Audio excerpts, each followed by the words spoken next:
Welcome to our channel. Today we how to configure Webflow for website development. Easy tutorial step by step clearly. Start by signing into your Webflow account. On the dashboard, click on the New Project button to begin creating a new site.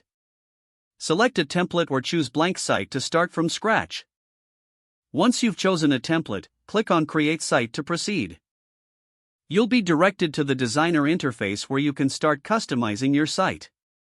Familiarize yourself with the left sidebar, which contains the Pages, Style, and Assets panels.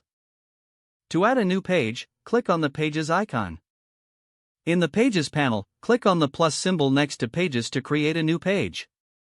Name your page and choose the type of page you want to create, then click Create. Next, customize your page layout by dragging elements from the Add panel on the left.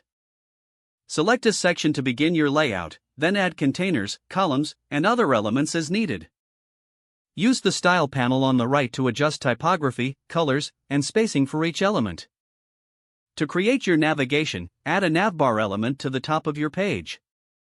After that, link the navbar elements to the respective pages you created earlier. For images, click on the Assets panel and upload your images directly from your computer. Drag your images onto the canvas and adjust their size and position within your layout.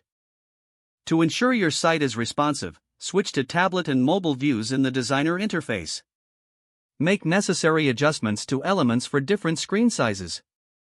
Once you've completed your design, click on the Publish button in the upper right corner.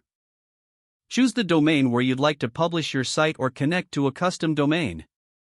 After successful publishing, review your site in a separate tab to ensure everything works correctly.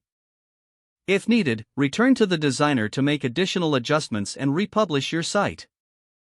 Regularly test and optimize for both desktop and mobile experiences as you continue developing your site. If the page does not load, refresh the browser or try again in a private or incognito window. Make sure you are using the correct email address, then retype it carefully to avoid small typos. If your password is not accepted, use the reset option and create a new strong password you can remember. Check your spam folder for verification or security emails, then complete any requested confirmation steps. After signing in, review your profile details so your contact information and settings are accurate and current. Don't forget to like this video and subscribe to our channel for more step-by-step tech guides.